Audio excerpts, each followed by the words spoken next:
consider it to be a science or no. And then we came to concept of political theory. In political theory, I told you we can divide it into two, normative and empirical. Simplistic to remember, what is normative? It depends upon values. And what do you mean by empirical? Empirical depends upon facts. So simplistically put, normative is what ought to be. Kaisa hona chahiye. Well, empirical is basically what is. Then I told you that the way we study political theory, we have particular approaches to look at it.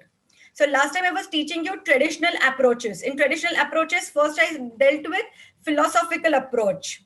And second, I dealt with a very important approach called as historical approach.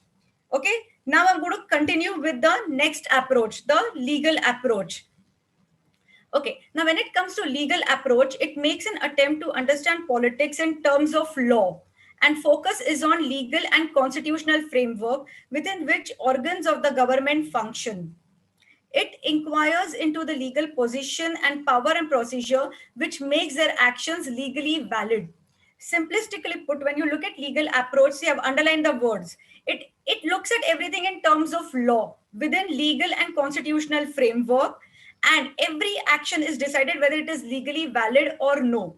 So for example, if I have to make an analysis of Indian political system, I will check the legal implications of the Constitution of India and the organs which are created by the Constitution of India. So everything is from the focus of law. All right. Legal approach to international relations tends to analyze it in terms of requirements of international law. So within the country, it is the constitutional framework, and outside the country, it is international law which guides all the Committee of Nations. So all of them put together come under legal approach. But it has a limitation. This approach may prove inadequate in understanding complex political processes and behavior which are outside the legal and formal framework. This is self-explanatory. Legal approaches, legal framework, legal validity, etc. cannot make you understand, study, or analyze the political behavior of people. So because of that, this approach is only limited to legal studies. It cannot be applied to major part of political process as well as behavior. But the study of constitutional law and international law still plays an important role in social and political life of almost all countries. So this is only about legal approach. All right. Next, you come to institutional approach. See, the word itself says institution. So it gives an independent identity to a systematic study of politics, because it is going to be focused only on studying of institutions. So definitely it is a systematic study of politics. What does it involve? This approach focuses on the study of organizations and functionings of the government and the institutions like political parties, other institutions affecting politics. The type of government, their branches and their powers and their interrelationship is the focus of this approach. So it is basically studying an institution. Now, what do you mean by an institution? I have defined it here. An institution can be defined as a set of offices and agencies arranged in a hierarchy where each office and agency has certain powers and functions. They are manned by persons with defined roles and status. So simplistically put, what is an institution? Institution is basically an hierarchy of offices, all right, and actors who have a particular role to perform, and they have to perform that role properly. So that is an institution. So definitely when you study an institutional approach, you are looking at institution, especially political institutions, because we're dealing with an approach which deals with political theory. So institutional approach to political theory is going to simplistically focus on the institutions. All right. In those institutions, everything can be an institution. Government can be an institution. All right. Political parties can be an institution. They have a hierarchy. There is a president, there is a general secretary, and then various committees, etc. in political parties also. So all of them, not just government, but even political parties, pressure groups, etc., have a proper institutional framework. And when you study the institutional framework in political theory, we talk about institutional approach. But institutional approach has certain drawbacks. First is it neglected individual and his political behavior in its preoccupation with institution and its functioning. This is self-explanatory. All right. In international relations field, It neglected the study of international politics by confining its attention to United Nations and its agencies, and left the studies of politics to the student of international law and historians. See, because this approach is so institutional in approach, the major focus in international sphere was only on an institution called United Nations. So in United Nations, you have the Secretary General, the General Assembly, the Security Council, their functioning, then the functioning of International Court of Justice, then ECOSOC, UNICEF, etc., WHO. So all of these agencies and their functioning became the focal study of institutional approach. And because of that, it neglected wars, nuclear threats, Cold Wars, whichever happened. So in international politics, institutional approach has been criticized that you're only concentrating on institution called United Nations, which is just a small facet of entire international politics, and neglected the real issues like Korean War happened, India-Pakistan war happened, Sino-India war happened. All of this would not be studied by institutional approach. Being concerned with established organizations, it neglected the role of violence, war, political movements, agitations, and role of informal group in shaping politics. The same thing what I told you, whether it is international field or political field in national confinement. It only concentrated on institutions. It did not concentrate on the actual practical political processes or issues or whatever current war or revolutions were happening. It could not explain it, and because of that, it has been a limited approach to study political science. It is still an important it is still important as institutions are very important part of politics, particularly in developing countries where constitution making and institution building is order of the day. When I start teaching you paper 1 part 2, okay, or part B, constitution making of an Indian constitution, it's a long process. We had a constituent assembly, we had the indirect elections, we had the nominations, and then they framed our constitution according to which our entire country functions. All right. So yes, institution building, constitution building is very important when it comes to study of developing countries, because currently India or all the countries which got independence after Second World War, they were majorly focusing on nation building, etc. So in that way, this approach actually helps us in studying the polity in developing countries. All right. Now, so we have studied four traditional approaches: philosophical approach, historical approach, legal approach, and institutional approach. Whatever I have given is enough, but you're free to add value into it and add whatever else you want to. Next, what are the features of traditional approach? I'm just giving you a generalized opinion on it.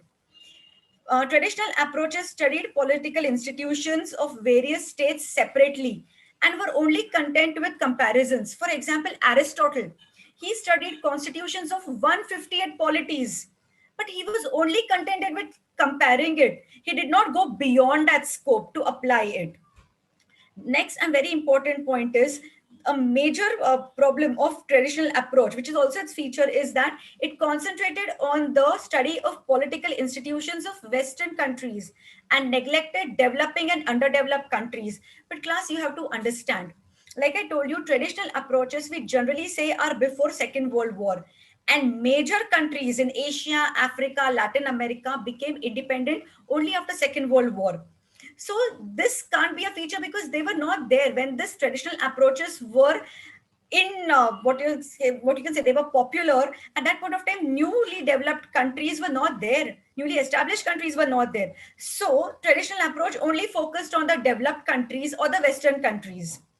Last, it laid more emphasis on legal and institutional studies and only made formal studies of the same. You've seen, I've already told you about legal approach, as well as I've already told you about institutional approach. So they were only concentrating on legal and institutional approach. They were not concerned with actual political processes. Class, have you understood till now?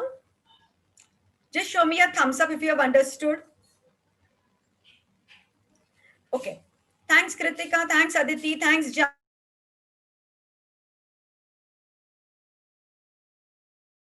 What I've written is enough, but you can do your research and add more if you want. Can you hear me? My internet is again showing unstable connection. Can you hear me? Can you hear me? Is my voice breaking? Students, just tell me, is my voice breaking or you can hear me clearly? Because my internet connection seems to be wavering.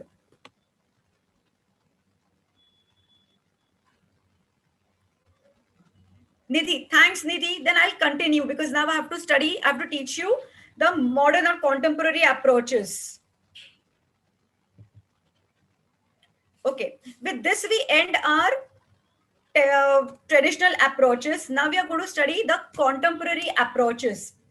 These contemporary approaches were developed partly as a reaction against traditional approaches and partly in search of more scientific knowledge about politics.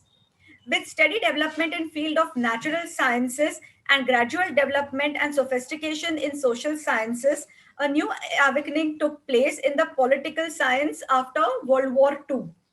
Since political scientists, especially in US, were unhappy with the study of traditional approaches to study politics and wanted to introduce scientific and statistical tools and methods of analysis to reach high level of generalization in political field. And this led us to use of contemporary approaches to study politics. Class, simplistically put, after Second World War, new countries were developed. So political scientists started thinking that, okay, listen, traditional approaches are not inept in dealing with the current situations. So because of that, they were not very happy with traditional approaches and wanted a more scientific analysis of political processes. Now, if you have seen, they wanted it to compare with natural sciences as well as social sciences.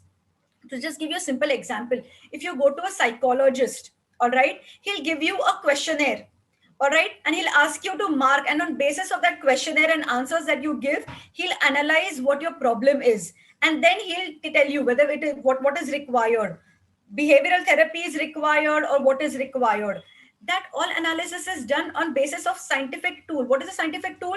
A survey or a questionnaire is given to you.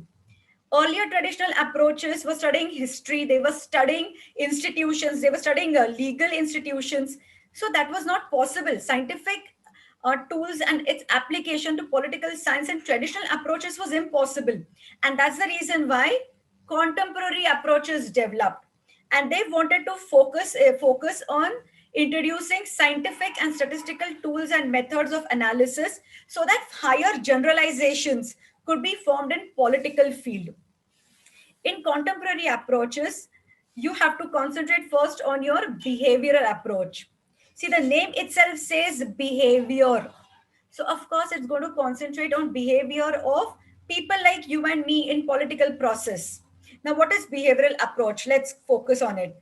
The focus of behavioral approach is on the political behavior, which includes acts, attitudes, preferences, and expectations of a man in political context. It rejected political institutions as basic unit of research and identifies behavior of individual in political science as a basic unit of analysis. See, studying of institutions was already done by traditional approaches. Contemporary approaches were as a reaction, partly as a reaction to traditional approaches, who wanted to bring about more scientific character to study of political science. So they did not want to limit study of politics only to institutions. They wanted it to go and understand and identify, analyze the behavior of individual in political situations. So behavior of people as a voter, as a citizen of a particular state, as a what you can say proponent of a particular ideology. So they wanted to check individuals behavior in political situation and not restrict politics only to study of institutions and formal frameworks.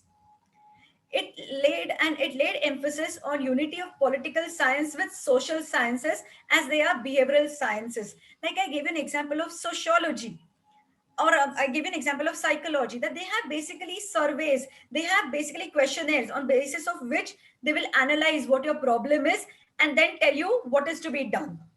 So diagnosis is done according to scientific ways, scientific methods, and on basis of that, then they decide the remedial measure. In psychology, in sociology, surveys are done to identify what is the current trends happening in society, etc.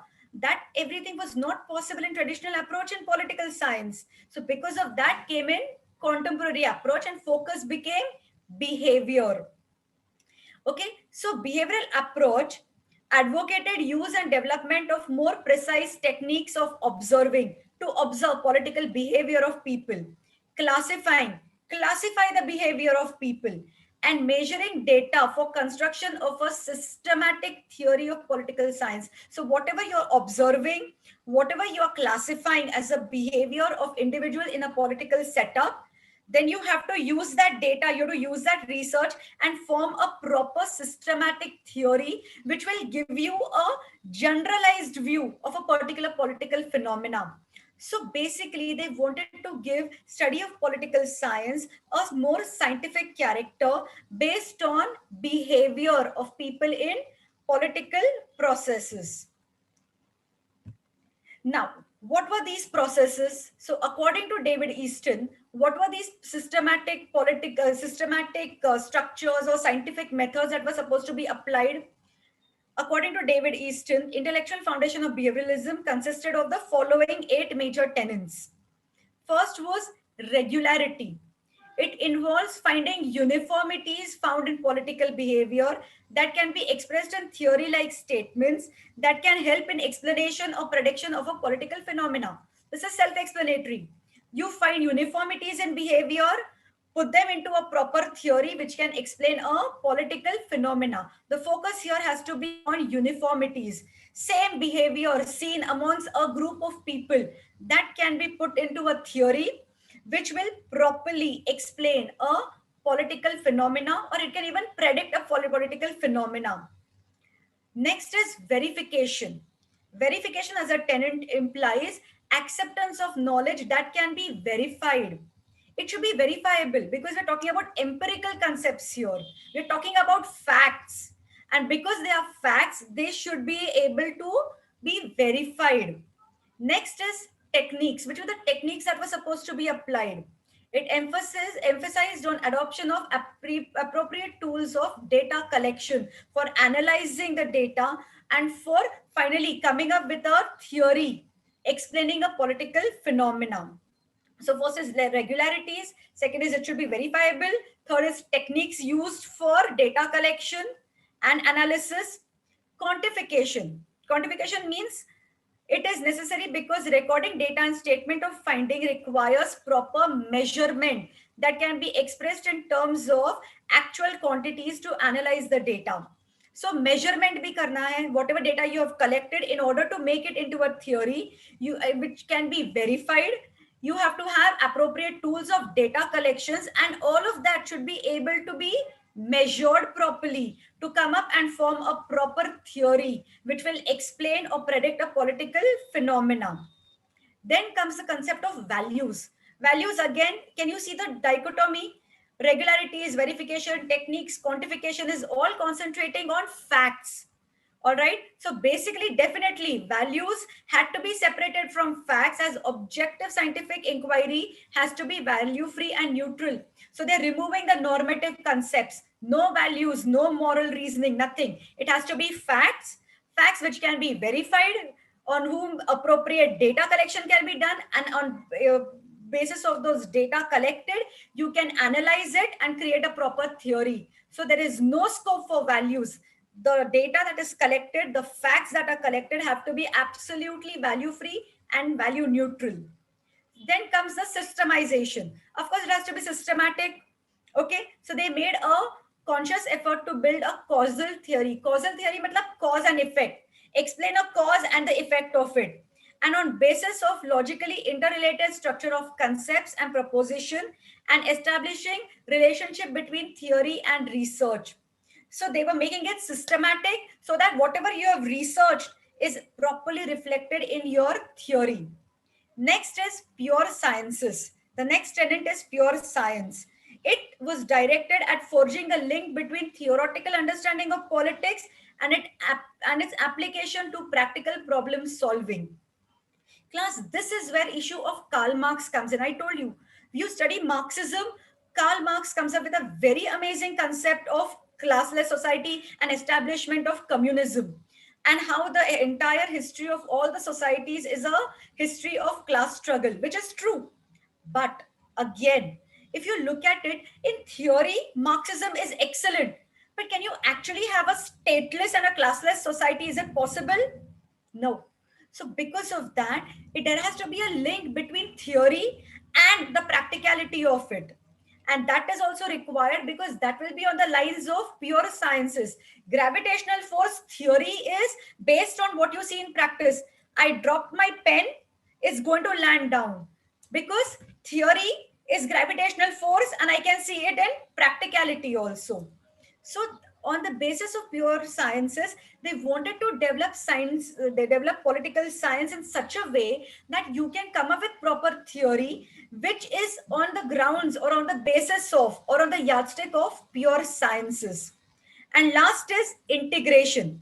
It signified integration of political science with other social sciences to evolve comprehensive view of human affairs and to encourage cross fertilization of ideas across boundaries of separate social sciences.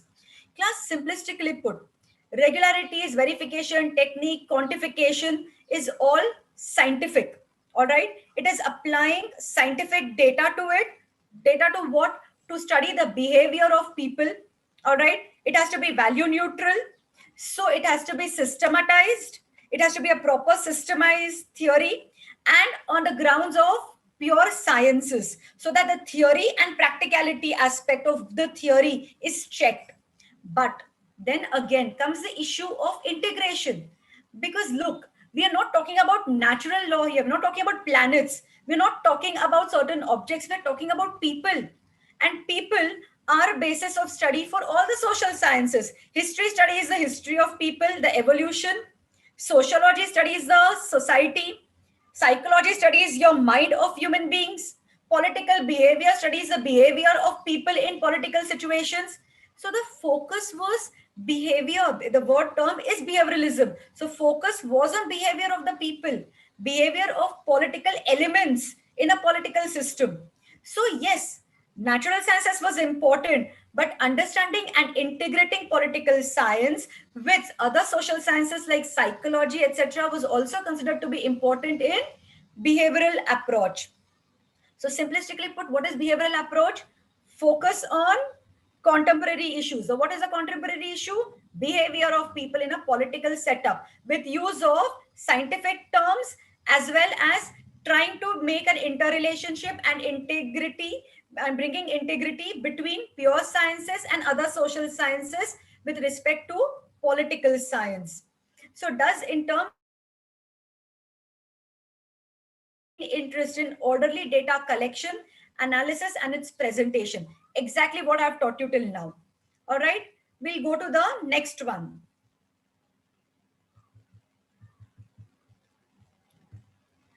Okay, behavioralism was concentrating on behavior of people in a particular situation or a political setup and wanted to give a scientific approach to it. But then came the post-behavioral approach and they were not happy. They were not happy with behavioralism. So as a reaction to it came post-behavioral approach. It was born out of deep dissatisfaction with an attempt to convert political study into a discipline modeled on the methodology of natural sciences. I told you, we're not dealing with planets, we're not dealing with physics. So natural sciences ka terminology to be applied in political science, which deals with human beings, was very difficult. All right. And because of that, post-behavioral approach came up.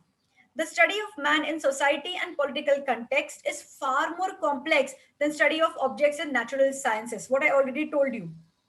So two basic approaches or two basic motivations of post-behavioral approach were relevance and action.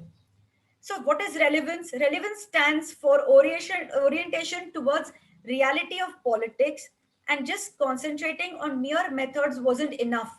Political analysis must be tuned on the social realities and changed. For example, what is relevance? Only just studying the behavior of people in political situation with help of scientific data and coming up with a theory is not enough. That is what behavioralism was doing. But post-behavioral scientists said just making a theory out of it on behavior of the people is not enough. You have to study the realities of politics. You have to study the wars happening, the nuclear threats happening. See, post-behavioral approach comes in 1960s when Cold War was present. So there were two ideologies already warring with each other, the capitalist bloc and the communist bloc. So basically, post-behavioral approach, people said, yes, study of behavior of people is important, but don't just limit the study only to scientific data collection and analysis and making a theory of it. Think about the practical approach of it. Think about the practical aspects of it. And then you should be able to study and analyze the current situation. You should be able to do the crisis management and problem solving of the situations that are currently present. And that is what post behavioral approach focused on. Behavioralism, yes, it is important, but focus on what is currently happening. Look at problem solving, look at crisis management of current situations that are affecting the political arena.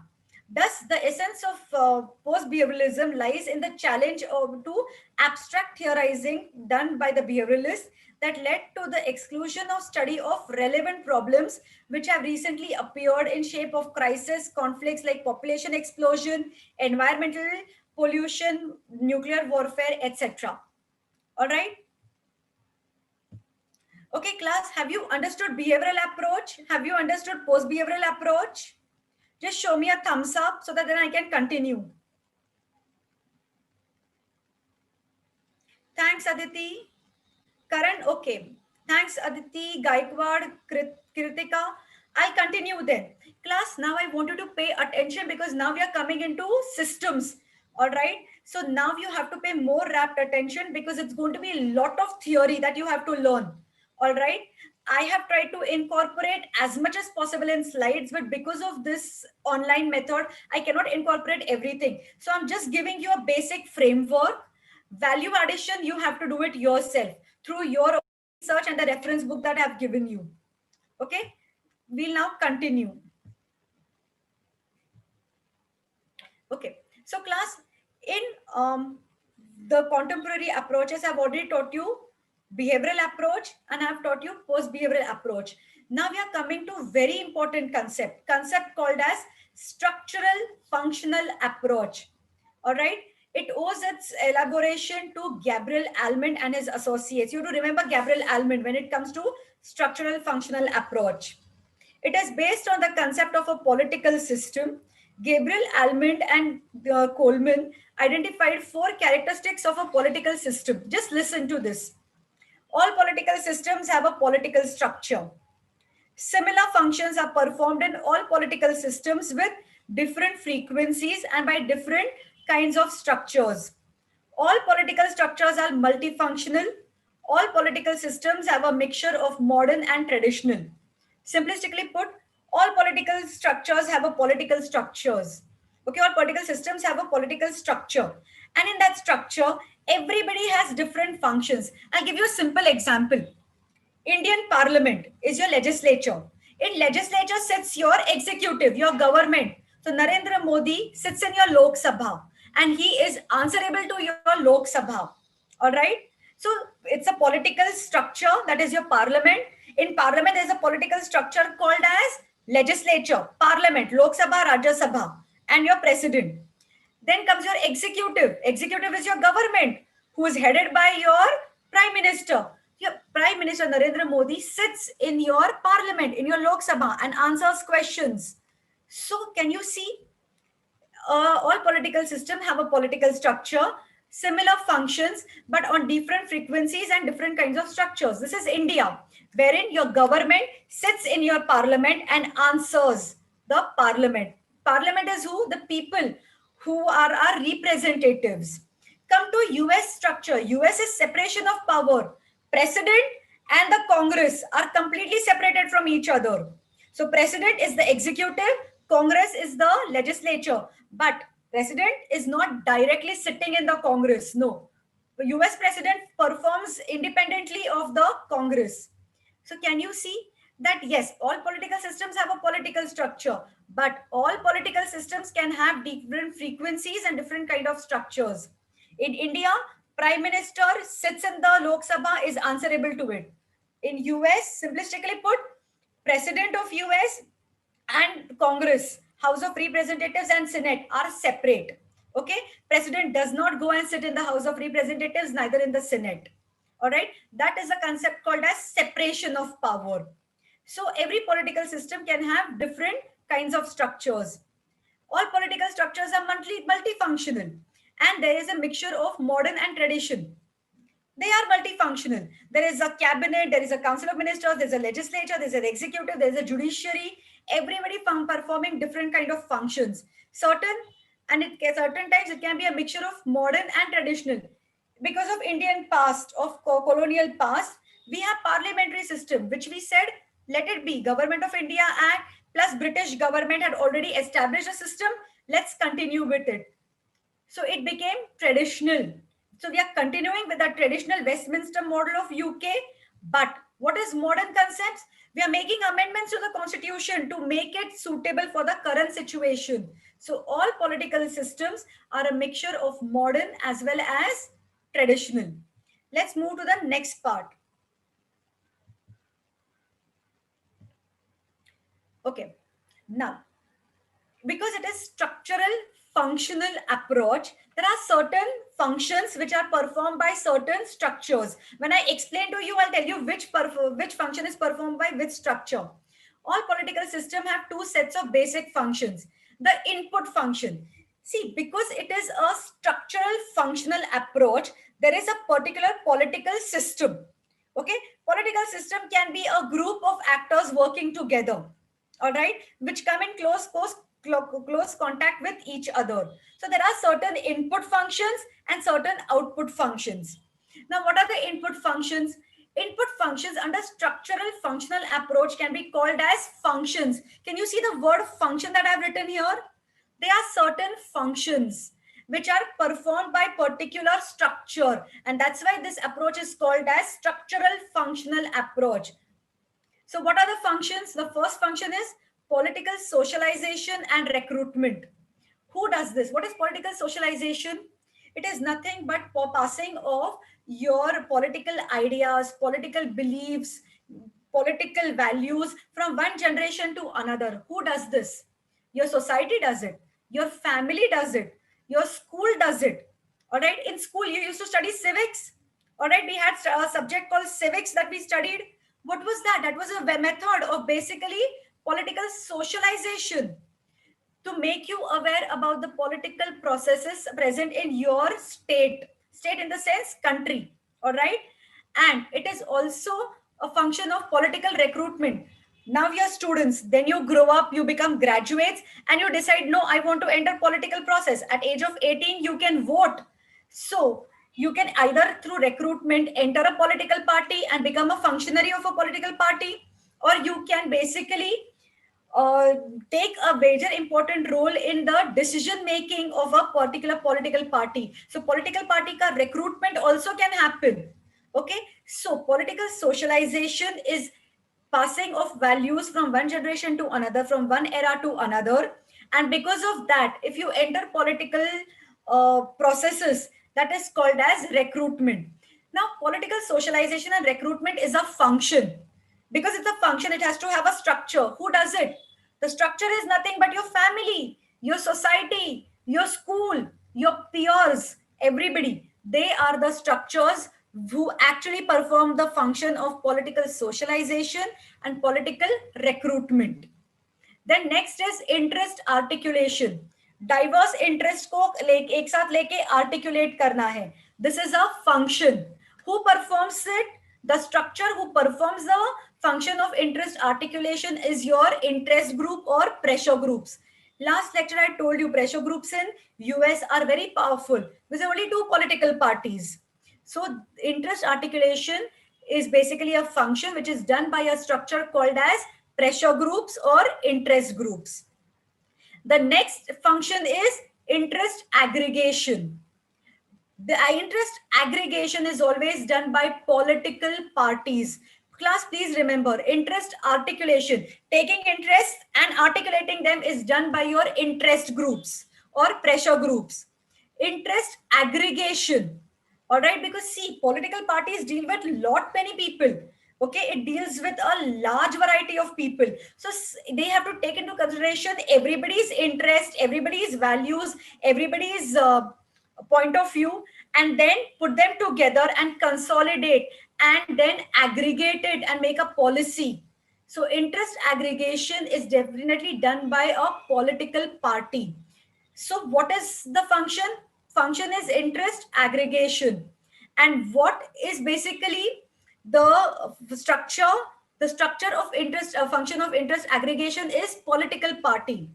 Last is political communication. It can be done by political parties, or it can be basically be done by media also. So basically, these are the functions. What are the functions? Political socialization and recruitment.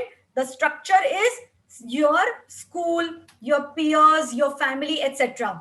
Interest articulation is a function which is done by a structure called as interest group or pressure group. Interest aggregation is done by a structure called as a political party. And last is political communication, which can be done by political party, or but mostly it is done by media. So this becomes input. Whatever you're putting in a political system, you're putting certain functions which are done by particular structures. Now government and everything has to use the data coming from your input functions and then come up with output functions. So for example, whatever your values are, so your school etc will tell you what your values are, your peers will tell you what your values are. Then all those values, if they are interest based, will be put together and articulated by interest groups. Then certain diverse interests will be put together, aggregated by political parties, and they will be communicated through the media. So the structures does their work. Now the next work is input ho gaya, output has to come out. So the output function is done by government through rule making. Your legislation or legislature makes the law. Rule application, executive, your government and you IAS officers etc will be involved in application or implementation. And rule adjudication is done by the judiciary. So basically, what is the structural functional approach? It looks at a political system saying there are certain input functions and certain output functions. These functions are done by certain structures. Like political socialization recruitment is done by whom? It's done by your family, your school, your peers. Interest articulation is done by whom? Interest groups. Interest aggregation is done by a structure called as political parties. Political communication is done by media. This is only input, but output in form of decision making, policy making is also required. That is basically the output function, which is done by your legislature, that is done by your executive, and your most important judiciary, who decides whether the law which is made is within the framework of your constitution or no. So input function ho gaya, output function ho gaya.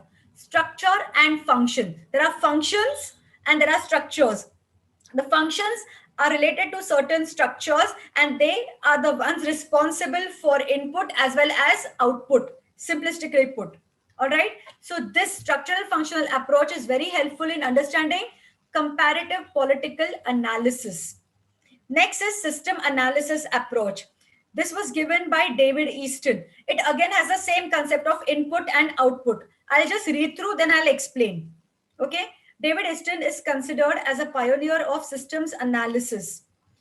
In his terminology, political system receives input from the environment in form of demands and supports. Okay. And the political system produces output in form of policies and decisions. These output in form of decisions and policies flow back into the environment through feedback mechanism and gives rise to new and fresh demands. Class, here what is the name of the approach? Systems analysis approach. So it is again talking of a system which has an input function and an output function. Only like structural functional approach, it does not have a particular collaborating structure to a function. No, it's only talking about inputs and output. So a political system hai. There are certain inputs and there are outputs which come out. Now, what are the inputs? Inputs are basically demands. Inputs are basically demands which need to have certain supports. So input in a political system happen through demands. I demand something, or the support system demands something. Suppose the demand, it goes into your political system. And if the political system takes it into consideration, it comes out as an output in form of your decisions and policies. It comes out in form of decisions and policies. And those decisions and policies again go back, they become a feedback mechanism to create new demands. So whatever demands you have go into a political system. After that, they become output in form of policies and decisions. Those decisions, once they come up, become the feedback. If you're satisfied with it, you will be happy with the policy. If you're not happy in the feedback mechanism, you will say, no, no, no, this policy, this decision is fine, but you need to add this part. You need to amend this policy. That is basically the feedback mechanism, which becomes a basis of fresh demands. Now, what are these demands? Demands can be for allocation of goods and services like wages, working conditions, educational opportunities, etc. This is very self-explanatory. All right. Demand for regulation of behavior like public safety, rules regarding marriage, health, and sanitation. Current situation, isn't it? What is the demand? Demand is to remain COVID free. So, for that, what do you have to do? That's what the government has been telling you. Ki please social distancing follow karo. Please wear a mask, maintain distance, wash your hands. So this is again regulation of behavior. You can give this example here. All right. Demands can be for participation in political system like right to vote, to hold office, to form political associations, etc. If you look at president, vice president, membership of Lok Sabha, Rajya Sabha, they have given qualifications. If you have those qualifications, you can definitely stand for those elections. And if you get elected, you can become a particular political functionary. So right to vote, right to hold office, etc. also can be demands which can be made on a political system. Demands for communication and information, like information regarding policy intention, display of power, majesty during war and ceremonial occasions. Republic Day parade is coming. You will see all of those tableaus showing various states as well as DRDO and developments made by ISRO, etc. All of these can be demands so that you know we are making the political system accountable through these demands. But these demands also need to have support. What kind of support? Material support through payment of taxes. All right. For any policy decision, they require money. For example, I'll give best example is now those vaccinations has started from today. COVID vaccination has started from today. Government is saying that okay, majority of time we'll give you free vaccination. But how can government give free vaccination? Because you, me, and the people are paying taxes. So that is called as your material support. We are already paying taxes. All right. Rendering services in public interest, like military or social service. When I teach you fundamental duty, there is a fundamental duty to render national service when called upon to do so. That also you can write here. So material support is required to a demand. All right. Obedience of rules and regulations is necessary. Participatory support like voting, political discussions, and other political activities. Plus, paying attention to governmental communication and display of respect to your political authorities, symbol, and ceremonies. This respect to public authorities, etc., is your first fundamental duty. When I teach you fundamental duty under 4A, part 4A of your constitution, this is the first one, respect. All right. So demands are there. Various demands can be made, but it has to have material support. Obedience has to be there. Participatory support has to be there. All right. Only on basis of that, the demands will be taken seriously by the political system.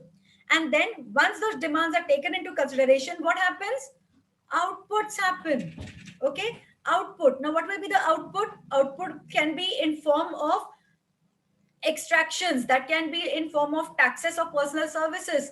Come February, you will have budget. In budget, you will have new concept of taxes coming up.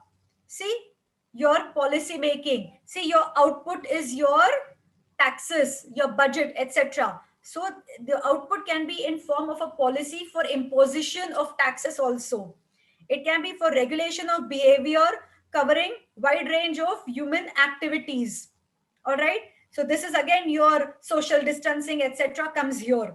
It can be for allocation and distribution of goods and services, opportunities and honors. You get Bharat Ratna, all right, or you get Padma Shri, etc., and president honors you. It can be in form of honors also. It can be symbolic output of displays of political symbol and communication of policy intent also. So there are certain functions, there are certain inputs which go into a political system. Okay, they are called as demands. Those demands have to be supported. They need to get support so that those demands get a weightage. Only then they'll be taken seriously by a political system. And once they're taken seriously by a political system, then comes your output. Output can be in form of laws. It can be laws for regulating behavior. It can be for honoring you, for showing you respect, etc.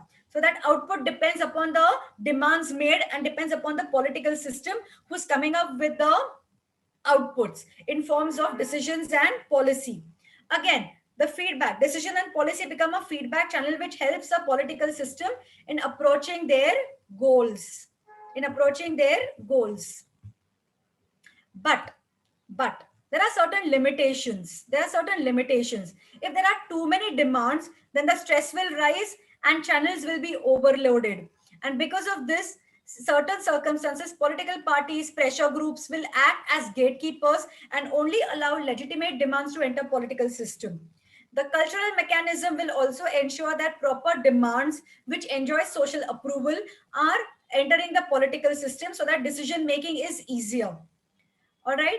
Then communication channels can be increased to ensure smooth flow of demands into the system. The demand may be controlled by legislative, executive, and judicial organs too. Okay. If the stress rises, there can be a change in authority or regime through revolution. And failure to meet demand may also lead to eventual destruction of political system itself. Class, what I'm just trying to say, the crux of it is that demands will keep on rising in a country as huge as India. Imagine the amount of demands. All right. Imagine the amount of support those demands have. There are more than 1,000 political parties. If they are supporting the demands, the political system has to take it seriously. And then comes in the decisions and policies. All the decisions and policies which come out may not be accepted to everybody, will lead back to feedback, lead to more demands. For example, farm laws, whatever is happening currently, is the best example of it. Demand tha, there came a decision, but they're not happy, so now they want certain changes in the farm laws. All right. So basically, if this happens, what happens? An impasse happens. There are loads of demand where political system cannot meet it, and because they cannot meet it, the people are unsatisfied, and it can even lead to overthrowing of political systems. This is exactly what we're talking about here. It can lead to stress, or it can even lead to revolutions and change and overthrow political systems. So regulation of demands and the policies and decisions is very required when it comes to systems analysis. Systems analysis has proven helpful in the field of international relations and comparative politics, but has been criticized for its inability to analyze political power and voting behavior, because it is again very systematic study of input functions, output functions. So basically, because of this, it is ignoring behavior, which is the basis of your behavioral approach. But because first we spoke about behavior, then we spoke about how the behavior and the scientific character is used. Scientific character is used for getting a systematic approach of political behavior. Then post-behavioralist said, fine, political behavior is important, but please understand that you have to understand the recent crisis and do crisis management and problem solving of the recent crisis. So your political theory has to be relevant and it has to be practical. Then comes your next structural functional approach, which again came back only to the study of particular systems. In particular systems, there is certain functions and particular structure which have to perform the functions. That's why it is called as structural functional approach. Then comes system analysis. We are analyzing a particular system. That there are inputs in form of demands and supports. Depending upon the importance given to it and depending upon the support it receives, comes the output. Output is in form of nothing but your policies and decisions. If you're happy with the policy and decisions, great. If you're not happy, the loop keeps on continuing. The feedback becomes the new demand. Again, the political system has to approach it. But in this system, you cannot explain political power and voting behavior because it's only concentrating on systems analysis. All right. Have you understood till now? Let's move to the other ones. Communication theory. Communication theory was given by Deutsch. He introduced the information technology and cybernetics to the sphere of political analysis. Cybernetics is a study basically concerned with operation and control of communication systems. According to Deutsch, the function of communication is a center of all political activity. Everywhere we are constantly communicating. Best example of it is Narendra Modi's Man Ki Baat. He's constantly communicating with us, whatever is happening, whatever government is planning to do, or whatever is the current situation facing us. He communicates through Man Ki Baat. So, function of communication is a center of any political activity. Communication can be studied in three contexts: communication within the political system, intra communication, communication between political system and environment, okay, and communication between two or more political systems, interpolitical systems. So if India is dealing with UK, there are two different political systems. There is a constitutional monarchy while India is absolutely republic. See, communication between two or more political systems. All right. Next, does communication is basically all political activity is nothing but a channel of communication. So communication analysis involves structures involved in sending and receiving messages, okay, channel used for purpose of communication. It can be mass media, it can be notification, etc. It can be lawmaking or a particular act. So channel for use of purpose of communication, process of storage of information, feedback mechanisms, the codes and the language applied for purpose of communication, the content of the message transmitted. But communication is hardly a smooth process, and therefore one has to be very careful of distortions.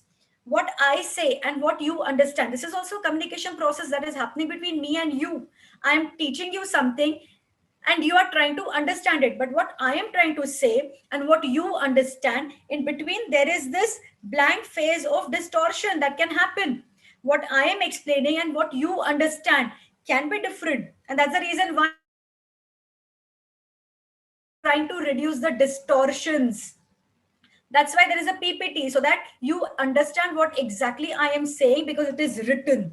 This is exactly what communication analysis is all about. All right. Now, in political science, how can you apply communication theory is useful only for analysis of process of bargaining, conflict resolutions, and decision making and evolution of policies. See, everywhere communication is required. Bargaining can be between anybody. Now, currently, the best bargaining example is farm laws. The farmers from Punjab and Haryana are bargaining with the government with regards to the farm laws. So, see, again, there is communication, but there is an impasse. There's an impasse because what the people want and what the government is deciding, there are two different directions. And because of that, there is a problem. But communication theory can help you in analysis of the process of bargaining. The farm laws and the current scenario, what is going on about farm laws, can give this example here. It will be a contemporary example. It can be used in conflict resolution. That is what we're trying to do. Every some days, government representatives are meeting them. All right. Now the judiciary has said, let's have a stay on farm laws. All right. And let's have a committee to analyze it. All of this is a way of conflict resolution and then decision making and evolution of policies. But this approach, that is communication analysis, can is an approach that can be hardly useful in analysis of power structures of society and ideology. See, because they're modern and systematic and scientific approaches, it is very difficult to apply them to each and everything that covers political area. So every approach is focused on a particular system, and it can see to it that that system performs well, or it performs beautifully in that limitations. So each and every approach cannot satisfy everything. Like for example, traditional approach, philosophy concentrated on moral values, history concentrated on history to understand the political development, legal approach concentrated only on the legal frameworks, institution only on institutional framework, behavioralism only on behavior of people, and scientific data to be analyzed, and researched and come up with a theory which is applicable. Post-behavioralism said, fine, understandable, the behavior of people is very, very important. But please, you have to understand that you have to give solutions for the current problems. Just making a theory is not enough. Look at the current problems. That was what post-behavioralism spoke about. Then came structural functional approach and system analysis approach, which were very focused only on the analysis of particular systems and particular structures. And now comes communication system. Not always communication system can sort out each and every problem in political society. Farm law impasse is the best example for it. All right. So all the approach are a development from the earlier approach, but they still have their limitations. All right. After communications approach, you have decision making approach. I'll explain this approach with giving you an example of Galvan. Okay. Decision making approach, it denotes an attempt to understand politics as a process of arriving at decisions. It involves the following: identification of issues on which decisions are made, structures involved in decision making, actors involved in decision making, alternated course of actions and options that were considered before making a decision or a choice, the factors influencing the choice of a decision maker, any external pressure, influence, or constraints on their decision, the outcome of decision, including its political cost. I'll explain it with example of Galwan, the problem that happened between India and China, all right, near Pangong So Lake. Identification of issues on which decisions are to be made. So there was an impasse. China was saying, okay, this particular eight fingers belong to us. India says, no, they don't.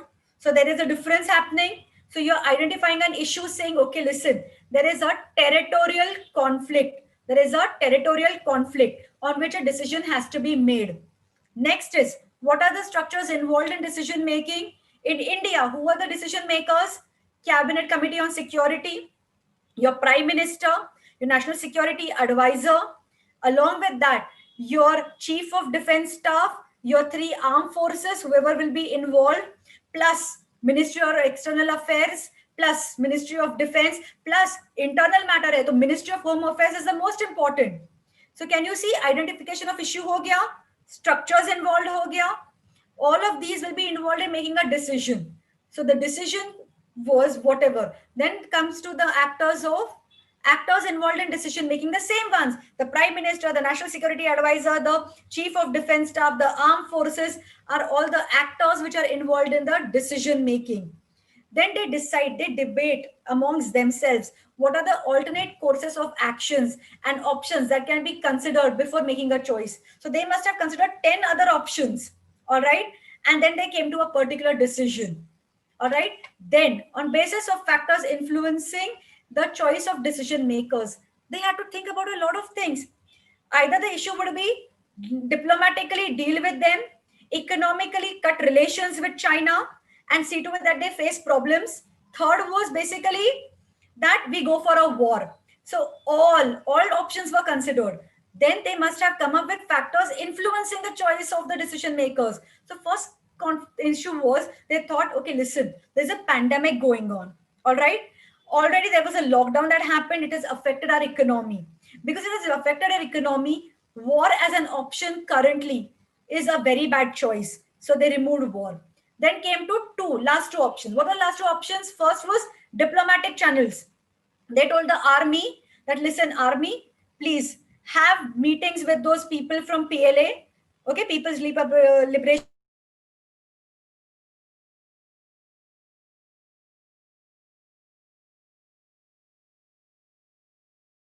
economically forcing China to backtrack by we basically banned major apps coming from China. So alternative courses of actions and options were considered before making a choice that saying, let's go with diplomatic options and let's go with putting pressure, putting force, economic force on China so that it backtracks. So factors influencing the choices of the decision makers, I told you, they decided pandemic hai, economic problems hai, in that war is not an option. So it chose the other two options. And on basis of that, any external pressures, influence and constraints on the decision, India is not just the only country. There are so many other countries. India, when had to think about it, India thought about first concept that, listen, if we go for a war, there may be a chance that when we go for a war with China, China will also enter the war. Will we be able to defend on both the fronts, the Western front and the Eastern front? Eastern front, you have to deal with China. Western front, we have to deal with Pakistan. Plus, economic problems are there. Plus, the major issue of a pandemic going on. So there was an external pressure, and then we said, no, no, no, no, no. War at the current moment is not possible. Let's try any other way out.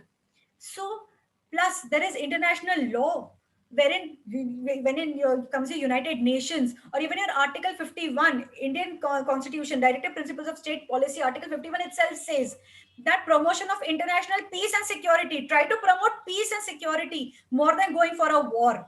All right. So all these influences, your own as well as external international law, United Nations, what will the countries say, what will US say, it will change the geopolitics, it will change the dynamic in South Asia. All of these external issues also have to be taken into consideration before making a decision.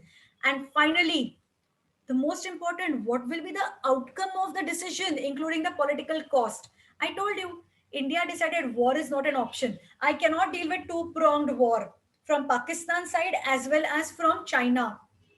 Plus, economically, we are not prepared. We already have a pandemic to deal with.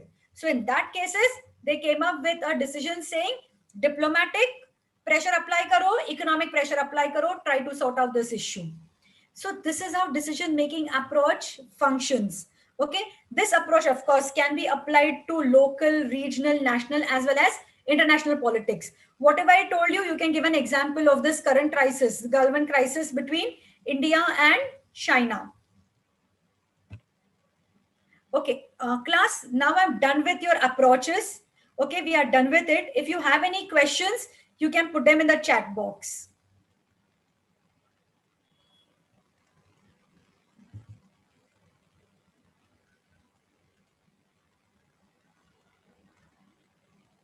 Class, I know this today's lecture was very theoretical because you have to study it as it is. All right, I can't make any changes in it. And plus, if you have seen, certain approaches are very lengthy, so to incorporate everything, it becomes very difficult.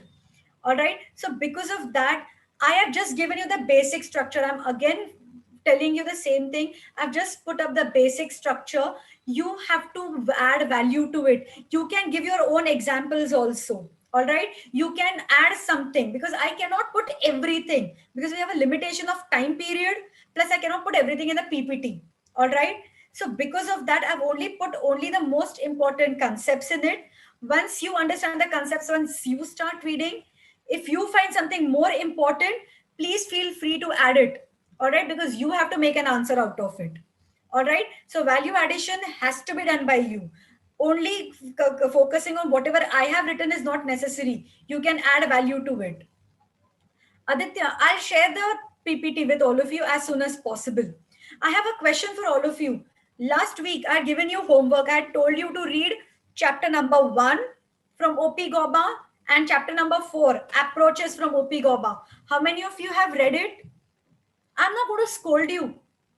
Good, very good, Nidhi. I'm not going to scold you. It's okay. I understand all of you are busy, everything, but you have to study, because only that way I can understand and I can take all of you with me together. All right. Rest of you, you have this 2 days or next coming up week. Please, please, please read OP Goba. It is required. All right. Only when you read yourself, see, it is two-way. I can explain. But like I told you, like communication system, major problem, distortions can happen. I am writing down everything also in a PPT, but that is again limited. All right. The value addition has to be done by you. Concept understanding has to be done by you. So for that, you have to read. So even if you have not read it now, fine, you still have time. Do it today, do it tomorrow, whenever you have time, but start reading OP Goba, because OP Goba is a little difficult. It is a little tedious. So it will require at least 3 readings for you to understand it. So the quicker you start, it's going to be helpful for you. All right. Okay. Aditya, I'll share the PPT. All right. And then you can take it from Laksh Academy. All right. Okay, class. So we'll stop here. All right. I am just going to give you one homework. That is reading chapter number 1 and chapter number 4 from OP Goba. In case you find it a little difficult from OP Goba, like I told you, if you find OP Goba a little difficult, you can read it from political theory. That is Amal Ray and Mohit Bhattacharya. That is also given it wonderfully. So either Mohit Bhattacharya, Amal Ray, or OP Goba. I'm leaving the option upon you. All right, wherever you find it easy. But OP Goba is much more in detail, so it will help you. All right, so I would prefer OP Goba, but again, I'm giving you an option of Amal Ray and Mohit Bhattacharya also. So decide for yourself. All right, so tomorrow we'll be meeting again. Tomorrow I'll be teaching you Plato because I'll start with thinker so that it becomes interesting.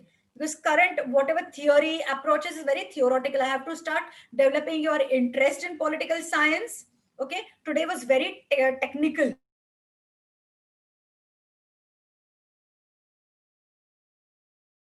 So that we study entire syllabus, not just one part. But my focus will be on study of political theory. But this is just a second lecture, proper second lecture. So I'll take a little bit time and give you also a little bit time to understand my way of teaching. Okay. And then we'll decide how to go about it in the future. But I'll see to it that your whole syllabus as much as possible can be covered.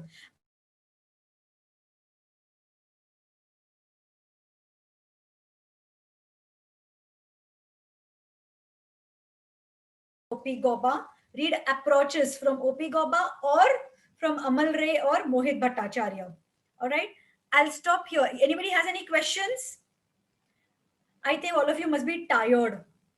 Lot of technical stuff thrown at you today in form of behavioral approach, post-behavioral approach, structural functional, communication theory, decision making.